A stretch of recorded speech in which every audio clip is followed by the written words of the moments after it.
Otasansan rédíò and TV.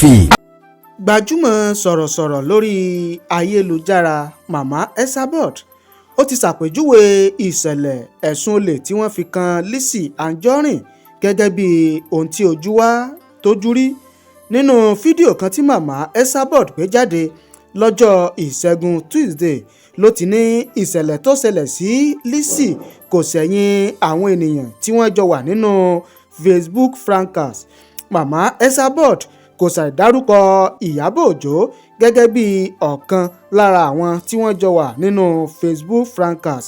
Ó ní kò yẹ kí ìṣẹ̀lẹ̀ náà kó dùn Lizzy Anjorin, kò sì yẹ kó jọ lójú rárá o, torí pé Lizzy Anjorin ọmọ àwọn èèyàn tí wọ́n lè wà nídìí irú ìṣẹ̀lẹ̀ bẹ́ẹ̀. Nígbà tí màmá Esabod ń tẹ̀síwájú nínú ọ̀rọ̀ rẹ̀, ó ní ọ̀nà láti bà tara wọn jẹ́ ní gbogbo àwọn tí wọ́n jọ wà nínú Facebook fracas máa ń san fúnra wọn. Ó ní Lizzy alára gan lè ṣe ohun tó jù bẹ́ẹ̀ lọ sí ẹlòmíràn tí wọ́n jọ wà nínú Facebook fracas. Ọ̀rọ̀ pọ̀ tí màmá Esabod sọ o, ṣùgbọ́n ẹ tẹ̀lé wa lórí ìkànnì yìí fọ́kan ọ̀jọ̀kan ìròyìn lédè Yorùbá pọ́nbélé. Ẹ ṣé bẹ́ẹ̀ ṣe ń wò wá, ẹ ṣé bẹ́ẹ̀ ṣe ń gbọ́ wá.